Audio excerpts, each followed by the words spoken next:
Checkup no rádio.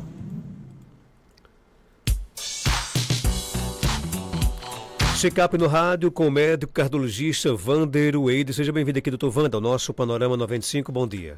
Bom dia, Marcos. Bom dia, Geraldinho. Bom dia a todos os nossos ouvintes do Panorama 95. Eu até brinquei aqui com o doutor Vander que era uma pergunta que não seria na sua área, mas ele com certeza é um médico muito antenado em todas as áreas, né? Café. Assim, lembrar que o tema de hoje é livre, viu, gente? Ele manda para cá a sua pergunta, tema livre, 849-9205-3030. Café faz mau refluxo ou é mito isso? Não é mito, viu? É verdade. Existem várias evidências que mostram que o café ele pode piorar o refluxo gastroesofágico. A doença do refluxo gastroesofágico, por duas razões específicas, Marcos. Primeiro, porque ele aumenta a produção de ácido dentro do estômago. Ele é um indutor. O café, como composto de cafeína e de outras xantinas, ele tem essa propriedade de aumentar a produção de ácido dentro do estômago e, além disso, ele reduz a pressão no esfíncter esofágico inferior. O que é o esfíncter esofágico inferior? É uma porteira de sítio, certo? É uma porteira que serve para regular a passagem de um local para o outro. Esse esfíncter esofágico inferior, ele controla a passagem de alimentos do esôfago para o estômago. Porque o esôfago, vamos nos lembrar, é um canal, é um músculo que na verdade serve como um canal de transmissão de comida. A gente mastiga a comida na boca, engole. Quando a gente engole a comida, ela é transferida para o esôfago. Daí para frente, ela vai sem o nosso controle, né? Ela vai sem o nosso controle voluntário. E ela desce através do esôfago, que é esse canal, vindo daqui da região do pescoço até o estômago. Então esse canal, ele é revestido por uma mucosa, por um tecido parecido com esse tecido que a gente tem nos lábios e na boca. Uma mucosa delicada e que é preparada apenas para conduzir alimentos. Diferente do estômago, que é um ambiente onde tem ácido clorídrico, inclusive, para quem sabe, o ácido muriático. A gente produz cerca de 1,5 litro de ácido clorídrico, de ácido muriático por dia, todos os dias a gente produz, né? Só que o estômago ele é preparado, o estômago ele é preparado para aguentar, para suportar esse ácido muriático, esse ácido clorídrico, porque ele tem um revestimento, uma mucosa que o protege disso, para que esse ácido ele dissolva os alimentos. Mas o esôfago não tem esse preparo, então ele não tolera ácido na sua mucosa. E quando você tem um problema nesse esfíncter, que a gente falou, esfíncter esofágico inferior, quando você tem alguma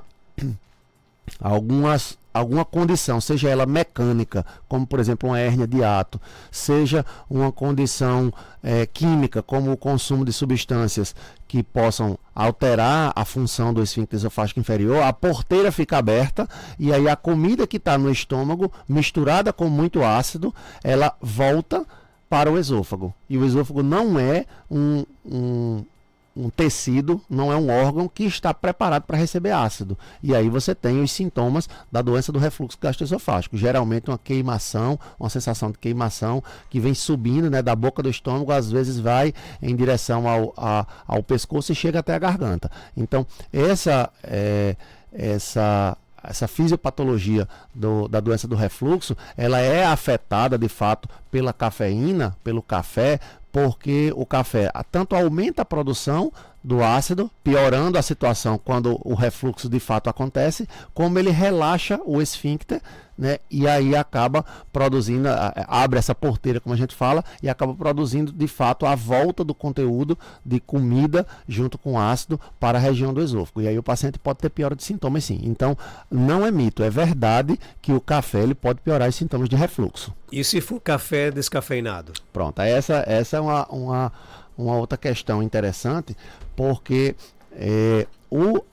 a cafeína é possivelmente um dos principais componentes do café, tanto para o sabor, segundo algumas pessoas acreditam, né, quanto para os efeitos que o café produz, né, em deixar a pessoa mais alerta, deixar a pessoa mais ligado, e também a cafeína é um dos principais componentes aqui nesse caso para o estímulo à produção de ácido e para o bloqueio do efeito o bloqueio do efeito do esfíncter esofágico. Então, quando ele altera a pressão do esfíncter esofágico inferior, a cafeína ela pode de fato provocar esse refluxo gastroesofágico. O café descafeinado, por não conter cafeína, né, na verdade ele não contém, ele é removido a maior parte de cafeína. Esses cafés descafeinados tem aí um teor de cafeína de 0,1, 0,01 até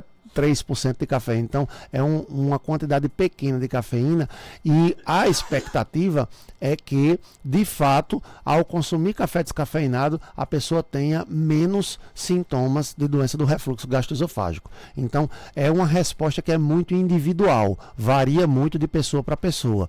Então, se a pessoa gosta muito de consumir café e está passando por um problema de doença do refluxo gastroesofágico e não é recomendado consumir café, de fato, ela quiser tentar o café descafeinado, seria uma opção, desde que ela não perceba que os sintomas permanecem. Se os sintomas permanecerem, pode ser que de fato até o café descafeinado esteja contribuindo de alguma forma com esses sintomas, e aí seria recomendada a abstinência completa. Mas para aquele paciente, por exemplo, que já passou um período de tratamento, abandonou o café e agora está sem sintomas e quer tentar voltar a tomar, seria indicado tentar o café descafeinado, porque aí você poderia consumir o café descafeinado e haveria uma chance razoavelmente boa de você não ter mais sintomas, permanecer sem sintomas e não desenvolvê-los mais. O ouvinte pergunta aqui o seguinte, o Alberto Santos, e se for café com leite, melhora? Não melhora, porque a cafeína vai continuar. Essa é uma questão interessante. Muitos pacientes a gente diz assim, olha, tome cuidado, não consuma café em grandes quantidades. No nosso consultório a gente encontra... Não é raro da gente encontrar pacientes com doença do refluxo, que é uma doença bastante presente, e porque a doença do refluxo tem sintomas que se confundem com o coração. Então a gente encontra de vez em quando.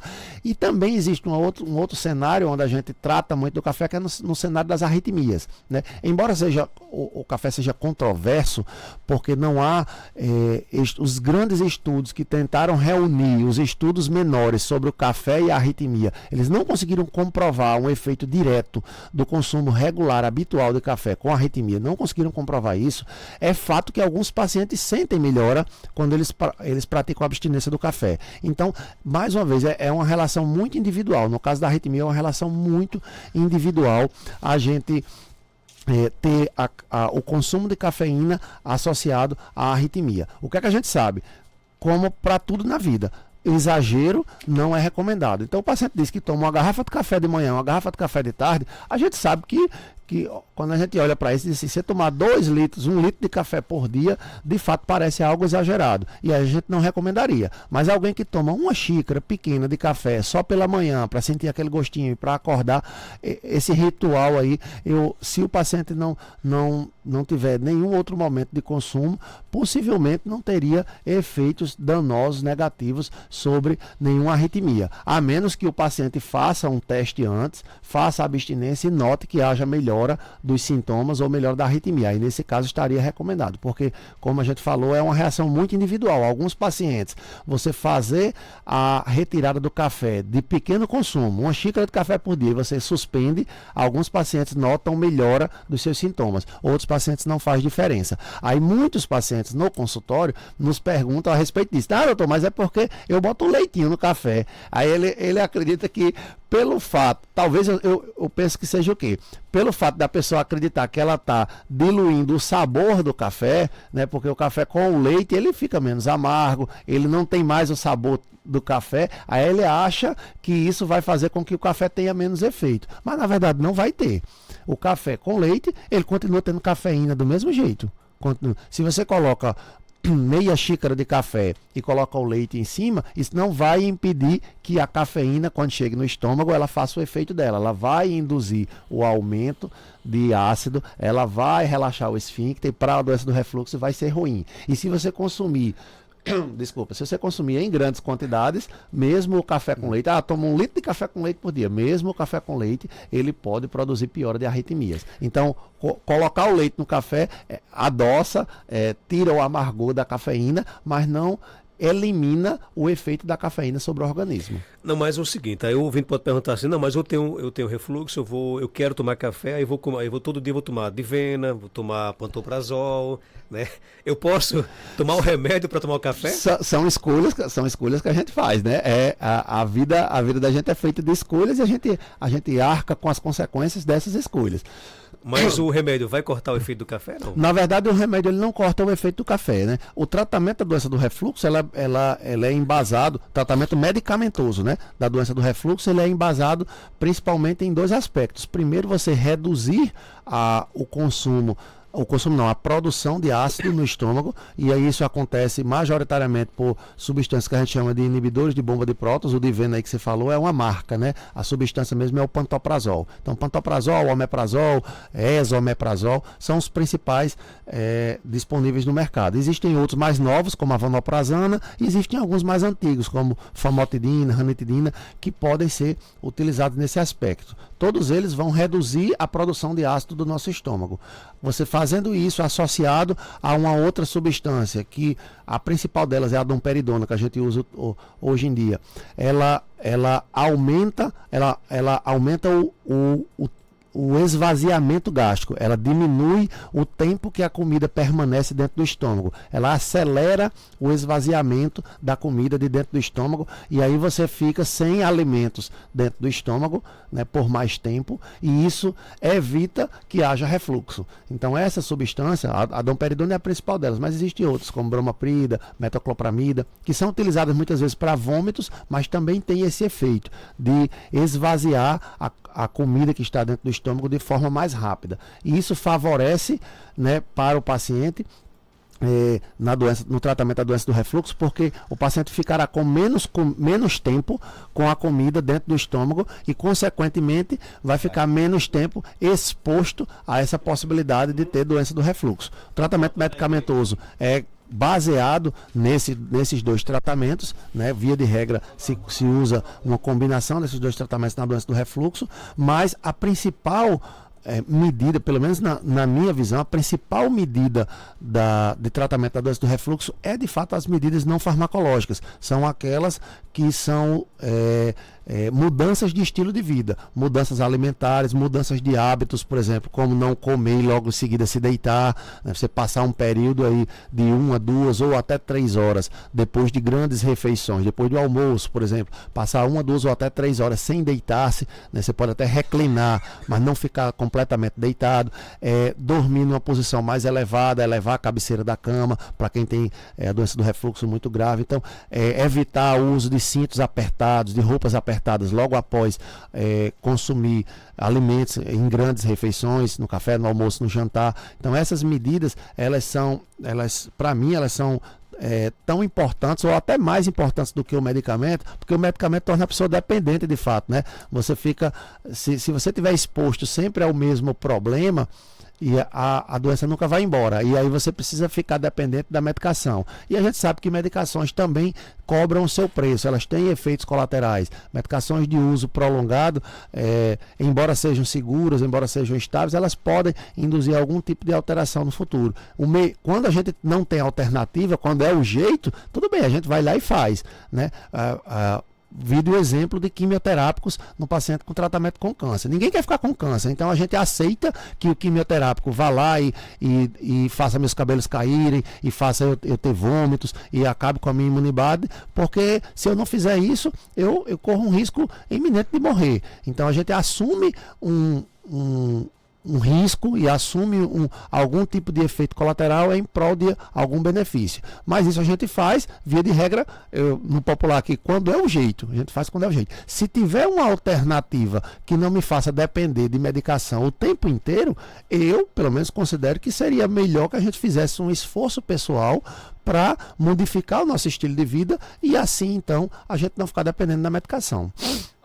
A nossa ouvinte coloca o seguinte aqui: meu Deus, tem um refluxo, hérnia de hiato, adoro café, seja cafeinado ou descafeinado, me acalma, mas tomo com moderação. E aí? Isso. Então, aí quem vai mandar sabe, que decide quem vai calçar o sapato, quem sabe o tamanho do calo que tem. E aí ela sabe onde o sapato vai apertar no calo dela. Ela já sabe que tem um refluxo, ela tem uma hérnia de hiato, que é um fator mecânico para a doença do refluxo, e aí isso faz com que a gente não tenha uma perspectiva de cura da doença do refluxo. Ela precisaria, teoricamente, de fazer medidas pela vida toda para evitar a doença do refluxo. Como ela diz que consome com moderação, o que ela pode fazer é checar a própria sintomatologia e fazer visitas regulares no médico especialista, que é o gastroenterologista, porque às vezes você tem a doença do refluxo, às vezes você tem esofagite, que é a inflamação do esôfago, e está com poucos sintomas. Você está assintomático ou oligossintomático. Então, o que eu recomendaria para ela é sentir no próprio organismo o que esse consumo moderado de café que ela faz provoca. Se ela está consumindo e está tendo sintomas, então o recomendado era que ela fizesse uma pausa durante um determinado período. E regularmente, uma visita anual, por exemplo, ela ir ao médico especialista, ao gastroenterologista, para fazer uma avaliação e ver se pela endoscopia, ela não tem sinais de esofagite, mesmo estando sem sintomas. Porque às vezes o paciente está bem, não está sentindo nada, mas faz a endoscopia e se verifica lá que o esôfago está inflamado. E aí precisaria, nesses casos, mesmo sem ela sentir nada, ela precisaria dar uma brecada, vamos dizer assim, no consumo. Mas é o corpo dela quem vai dar essas pistas, tanto na endoscopia quanto na questão de sintomas, nos orientando em relação ao que fazer. Mas já que a gente está na dança, vamos lá então, né? Quem tem refluxo, por exemplo, e resolveu tomar e gosta de tomar café, quais são os sinais, os sintomas que o corpo oferece que serve de alerta? Peraí, o café está me ofendendo. Pronto. Os sintomas principais são azia, que é aquela queimação na região do estômago, popularmente na boca do estômago. O segundo sintoma é pirose. Esse sintoma de pirose é o quê? É uma sensação de queima ou de um líquido quente que vem da boca do estômago subindo aqui na região do meio do peito e vem em direção até a garganta. Esse é o sintoma mais clássico que existe da doença do refluxo gastroesofágico. Porém, a doença do refluxo gastroesofágico ela tem alguns sintomas que a gente considera como atípicos. E um dos sintomas atípicos que a gente vê com uma certa frequência é os pacientes apresentarem tosse. Essa tosse, via de regra, acontece porque você tem um refluxo desse conteúdo ácido, esse refluxo vem até a região da garganta e o paciente aspira, ou seja, em direção à região do sistema respiratório. Ele aspira pequenas quantidades, mínimas quantidades desse líquido que acabou de ser refluído, e isso gera um reflexo, que é o reflexo de tosse. Então, muitos pacientes têm tosse, especialmente noturna, porque ao deitar-se o refluxo piora, né? E aí, o paciente pensa, não, essa tosse noturna é por conta do ar-condicionado, essa tosse noturna é por conta do vento que eu pego, essa tosse noturna é por conta do ventilador lá em casa, essa tosse noturna é por conta de uma sinusite, é o tempo que ficou frio. Ele sempre é uma alergia, ele sempre atribui a outros sintomas, outros fatores, geralmente fatores respiratórios e alérgicos, e aí na verdade o que ele está apresentando é um sintoma de doença do refluxo. Às vezes não é tão óbvio. Quando o paciente tem a queixa de pirose é mais fácil o diagnóstico, mas quando o paciente começa com esse tipo de manifestação, como a manifestação da tosse seca, às vezes ele perambula, que a gente chama, ele roda entre várias especialidades, vai no otorrino, vai no pneumologista, às vezes vem para o cardiologista, e a gente termina não encontrando nenhum diagnóstico, até que em alguma investigação aí, algum dos médicos resolve tentar identificar ou pensa na doença do refluxo, e ao fazer o seu tratamento o paciente obtém melhora do sintoma. Tem mais perguntas? Bom dia. Oi, Marcos Janta, tudo bom? Bom dia. Parabéns pelo quadro aí com esse grande médico, Dr. Wander, grande amigo meu, irmão. Pergunta a ele, por gentileza, se a tosse acompanhada de uma baba branca pode ser algum indício de refluxo. Na escuta do seu programa, meu irmão. Fique com Deus, vocês dois. Um abraço aqui ao nosso amigo Bom dia, Henrique. exatamente, conheci a voz. Conheceu a voz? Conheci a voz. Henrique, tudo bom, meu amigo? Um abraço para você. Um abraço para a família toda aí. Pode sim, a gente tinha acabado de comentar isso, que a respeito da tosse, que era um sintoma atípico de doença do refluxo. Então, o que a gente tem que observar são as condições em que essa tosse apresenta, tá bom? O que diferencia a tosse do refluxo da tosse de outras origens, pelo menos que pode ajudar, é a gente tentar detalhar, refletir sobre em quais condições a tosse aparece. Por exemplo, você tá de dia, você está sem se alimentar, né? Você está de jejum aqui, em pé, que são condições que não favorecem a doença do refluxo. Aí você entra dentro de um determinado ambiente, por exemplo, dentro de um local que tem ar-condicionado, ou sai do lado de fora de casa e a sua rua não é calçada e tem muita poeira. E essa exposição faz com que você comece a tossir. A gente pensaria, o natural é raciocinar que essa tosse estaria associada, por exemplo, a algum quadro alérgico. Você sente essa tosse associada a cansaço. Depois que você pratica algum exercício físico, a gente pode estar diante de um quadro de doença cardíaca, na verdade. Você pode ter uma insuficiência cardíaca e essa tosse ser uma manifestação de doença cardíaca. Agora, a sua tosse sempre aparece depois do almoço, depois da janta. Ela lhe acorda de madrugada, depois que você está lá deitado. Associada a essa baba branca, de fato, esse sintoma ele pode levar a gente a suspeitar de doença do refluxo gastroesofágico, como a gente tinha comentado na resposta anterior. Pergunta ao doutor Wander por que quando eu tomo água me dá vontade de vomitar. E aí? Isso aí eu não sei não. eu estou tentando fazer o melhor esforço aqui sem ser especialista, mas pesquisar, né? tem que pesquisar, investigar. Não é comum, né? Não é comum. Isso pode ser, a gente pode, eu não sei se é uma disfagia, ele precisaria detalhar melhor as condições em que ele apresenta isso, em que quantidade, se ele tomou um gole de água já dá vontade de vomitar, ou se ele toma um copo, 2 copos de água é que isso acontece, se é qualquer água, se é qualquer líquido, na verdade, que ele toma, ou é apenas a água. Ele diz que quando toma água com abundância. Tudo bem. Então, ele pode estar, na verdade, com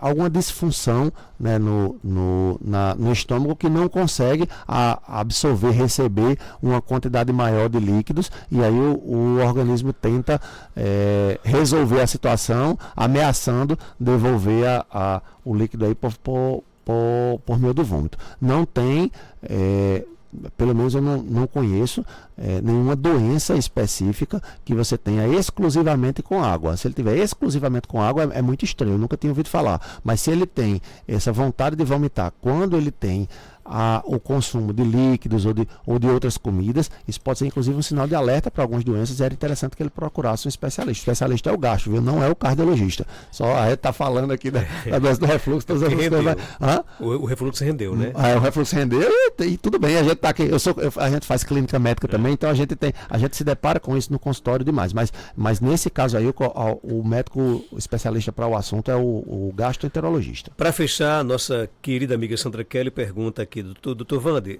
sobre a relação da fé, do amor, da religião na boa saúde do coração. Isso é um abraço para Sandra, a amicíssima de coração que a gente tem aqui. E a gente já tratou disso aqui, Sandra. Existem diversos estudos mostrando o poder da fé na recuperação de pacientes.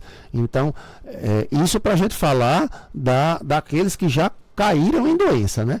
E se o paciente está doente e a fé e o paciente tem uma boa relação com Deus, vamos dizer assim, promove restauração de diversas doenças, como já é comprovado, é mais fácil ainda da gente entender que a fé pode também fazer com que a gente previna determinadas doenças, tá certo? Eu não tenho de lembrança aqui nenhum estudo que eu tenha pesquisado, mas eu posso ir atrás e posso até te mandar. A gente tem o contato pessoal de Sandra, eu posso até mandar, caso eu encontre resultados de estudos que mostram que a fé, ela previne determinadas doenças, mas que eu sei que ela ajuda no tratamento, isso aí é fato. Já tem diversos estudos. Engraçado, Marcos, que tem um estudo que é interessante, que a fé, a revelia do paciente, ela parece auxiliar na recuperação e no tratamento. Como essa fé é a revelia? O paciente não sabe que alguém está tendo fé por ele. Os pacientes em UTI... Não é nem as promessas. Um estudo interessante. Os pacientes em UTI, tá certo? Não sabiam que alguém estava rezando por eles, e aí alguém foi lá e disse, olha, vamos fazer agora um estudo e a gente vai fazer, para poder ser um estudo científico, a gente precisa fazer o método científico. E aí randomizou-se, então vamos lá, todos os leitos de UTI com números pares, 2, 4, 6, 8, 10, a gente vai pegar o nome da pessoa, e aí vai colocar numa cadernetazinha. E os leitos de UTI com nomes ímpares, a gente vai pegar o nome da pessoa e vai colocar em outra cadernetazinha. Pronto. Então a gente vai dividir a UTI em 2 grupos. Assim foi feito o estudo. Uma caderneta, que era a caderneta com os números pares, digamos, foi entregue numa igreja para que freiras fizessem orações diárias por esses pacientes. As freiras não conheciam os pacientes muito menos sabiam que alguém estava orando por elas. Certo? E do outro lado, o outro grupo, a outra metade dos pacientes na UTI, a cadernetinha ficou só guardada lá, anotada na caderneta, mas a caderneta ficou guardada. Ninguém ficou sabendo, ninguém rezou. Se alguém rezou, foi da família e tudo mais. Nesse caso, teve uma ajuda a mais, que foi a oração das freiras. Pronto. E aí, depois de 6 meses, isso não foi apenas por um paciente, não. Durante 6 meses, todo mundo que entrava na UTI, naquele leito ali, ele era randomizado e ia ou não ia para a cadernetinha de oração das freiras. Ao final dos 6 meses, o que é que se verificou? Menor tempo de internação, maior rapidez na recuperação dos quadros, independente da causa, porque em UTI entra de tudo, de acidente de carro, a apendicite, a AVC, todo tipo de doença tinha. E a fé, nesse caso a revelia, o paciente nem sabia que alguém estava tendo fé por ele, ela ajudou na melhora no tratamento desses pacientes. Enquanto o outro grupo que não teve ninguém a mais rezando por eles, pode até ter família e tudo mais, mas enfim, não teve essa ajudinha a mais aí, não teve o mesmo desfecho. Então, esse para mim é um dos estudos mais interessantes, curiosos, mas que ao mesmo tempo mostram o poder que a fé tem, que a gente ainda não consegue compreender, porque a gente tende a compreender melhor aquilo que a gente enxerga, né? A gente não entendia as ondas de rádio, né? Aí depois a gente passou a entender como o rádio funciona, e hoje a gente se beneficia das ondas de rádio. A gente não entendia que bactérias, que são micro-organismos que a gente não enxerga, poderiam causar doenças. Por isso que a gente não tinha o hábito de ter higiene. Na época de 1800, antes de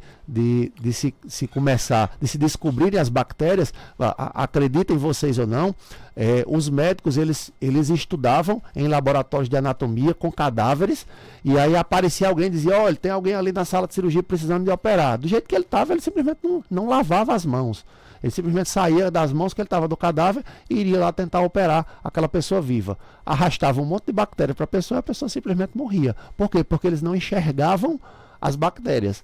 Não entendiam aquele comportamento. Até que alguém, um homem chamado Semmelweis, resolveu lavar as mãos antes de operar os seus pacientes. Foi um absurdo o ganho de sobrevida desses pacientes. Então, a gente não enxerga, a gente não entende. Como a gente não vê, não enxerga e não entende ainda, pelo menos nesse momento a gente não entende ainda em minúcias, em detalhes, como essa fé funciona, às vezes as pessoas duvidam do poder da fé. Mas há evidências suficientes para nos mostrar isso, que ter fé ajuda no tratamento de doenças. Dr. Wander Wade, ele é médico cardiologista, ele atende no Instituto Ameno, no mesmo prédio da Clínica São José, na Rua Terezinha Leite, 1883, bairro Penedo, aqui em Caicó. Telefone 849-9422-3138. Obrigado por sua participação. Eu que agradeço. Mano. São 7h57. Já a gente volta com mais informações aqui.